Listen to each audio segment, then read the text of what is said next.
नमस्ते, मेरा नाम है गौरव कुमार पांडे और आप देख रहे हैं यूपी तक। उत्तर प्रदेश पुलिस भर्ती बोर्ड यानी यूपी पीआरपीबी ने यूपी पुलिस में सब इंस्पेक्टर, बोलचाल में अगर कहें कि एसआई की 9,534 वैकेंसी का नोटिफिकेशन जारी किया। बाकायदा इसमें बताया गया कि कुल पदों में लगभग 3,613 पद अनरिजर्व्ड रहेंगे, 902 पद ईडब्ल्यूएस, 2,437 पद ओबीसी, 1,895 पद एससी और 180 जो है वो एसटी वर्ग के लिए रिजर्व रहेंगे।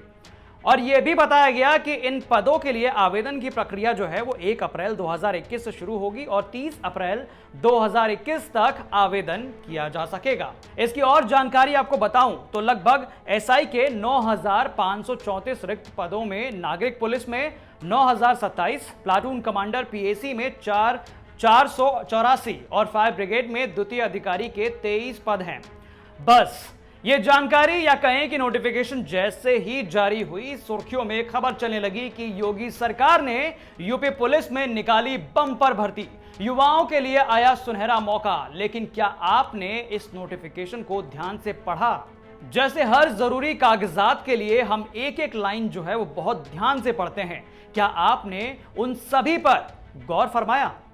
नहीं तो चलिए मैं आपको बताता हूं कि जिस समस्या को लेकर 2018 की 41,520 यूपी पुलिस भर्ती के अभ्यर्थी आज भी कोर्ट कचहरी के चक्कर काट रहे हैं, वो समस्या इस भर्ती के नोटिफिकेशन में भी अच्छे से चिन्हित की गई है। जरा गौर फरमाइए नोटिफिकेशन के तीसरे पन्ने पॉइंट नंबर 1.3 पर। चलिए मैं पढ़कर सुना देता हूं इस विज्ञापन में क्या लिखा है। प्रथम परीक्षा के पूर्व किसी भी समय रिक्तियों की संख्या परिवर्तित हो सकती है तथा यह भर्ती किसी भी समय या भर्ती के किसी स्तर पर बिना कोई कारण बताए निरस्त की जा सकती है। वाह क्या बात है! यानी जैसे आम प्रोडक्ट्स पर डिस्काउंट तो अच्छा खासा मिल जाता है, लेकिन आदमी उसके टर्म्स एंड कंडीशंस पर ज्यादा ध्यान नहीं देता और बाद में पता चलता है ओह बात कुछ नई नहीं थी, कुछ ऐसा ही इस भर्ती में भी हो गया है। आंकड़ों में नौकरी देने के लिए बड़े बड़े पदों का विज्ञापन तो कर दिया गया, लेकिन साथ ही कह दिया गया कि आंकड़ों में बदलाव और भर्ती निरस्त कभी भी हो सकती है, वो भी आपको बिना बताए। मतलब समझ रहे हैं ना आप? ये वही हो गया है जैसे बचपन की हवा मिठाई हाथ में तो आई लेकिन मुंह न लगी। खैर, इस मुद्दे पर हमने यूपी पुलिस भर्ती 2018 के कुछ अभ्यर्थियों से बात की, तो सुनिए उनका इस पर क्या कहना था। लगभग 5 साल के बाद यूपीएसआई के पदों पर भर्ती निकली है, लंबे समय के बाद। लेकिन इसी के साथ समस्याएं जो आ रही हैं सामने वो ये हैं कि मैं 2018 में कांस्टेबल पद पर भर्ती होने के लिए मैंने फॉर्म भरा था, मैंने एग्ज़ाम क्वालिफाई किया, मेरा डीवीवी क्लियर हो गया और उसके बाद मेरी दौड़ भी 5 किलोमीटर मेरी दौड़ भी पूरी हो गई। समस्या आती यहाँ पर है कि सरकार ने या भर्ती बोर्ड बोले या पुलिस हेडक्वार्टर बोले, उन्होंने मेरा बिना मेडिकल कराए सिलेक्शन लिस्ट लगा दी 41,520 पदों पर और उसमें लगभग 5,000 लड़के मेडिकल में अनफिट और एब्सेंट हो गए। मतलब 5,000 पद सीधे सीधे खाली हो गए। उन पदों पर सरकार ने कोई भी प्रतीक्षा सूची नहीं लगाई है आज तक। मेडिकल से पहले रिजल्ट लगा दिया इन्होंने, मेरा बिना मेडिकल कराए मुझे बाहर कर दिया गया।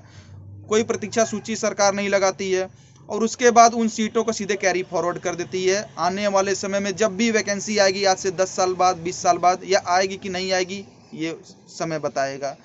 वही नियम इस यूपीएसआई भर्ती पर भी सरकार ने चिपका दिया कि सब भर्ती निकली है, मेडिकल कराए बिना लिस्ट लगा देंगे। 9,534 पद हैं, जितने लड़के पास हो जाएंगे उनको नौकरी दे देंगे और जो लड़के फेल हो जाएंगे उस पर योग्य अभ्यर्थियों को मौका नहीं देंगे। मतलब कोई प्रतीक्षा सूची नहीं लगाएंगे। वहीं इस नोटिफिकेशन के आते ही रिटायर्ड आईएएस मनीष राजन ने भी ट्वीट कर कहा कि यूपीएसआई के नोटिफिकेशन पॉइंट नंबर 1.3 को ध्यान से पढ़िए। यह कैसा मजाक है योगी जी? जब चाहे भर्ती निकालो, जब चाहे उसे निरस्त कर दो, वो भी बिना कोई कारण बताए। काश ऐसा ही अधिकार जनता को भी होता कि अगर सरकार अच्छे से काम ना करे तो उसे तुरंत हटा सके। खैर, यूपी पुलिस के इस विज्ञापन पर पेज नंबर 3 पर पॉइंट नंबर 1.3 पर जो भी लिखा है उस पर आपका क्या कहना है, हमें कमेंट करके जरूर बताएं। और साथ ही साथ अगर आप इस वीडियो को YouTube पर देख रहे हैं तो हमारे चैनल को सब्सक्राइब जरूर करें। साथ ही अगर आप इसे Facebook पर देख रहे हैं तो हमारे पेज को फॉलो करें, लाइक करें, और अगर आप इसे तक ऐप पर देख रहे हैं तो वीडियो मैसेजिंग के थ्रू हम तक अपना मैसेज जरूर पहुंचाएं। और उत्तर प्रदेश से जुड़ी तमाम खबरों को देखने के लिए आप देखते रहिए यूपी तक। नमस्ते।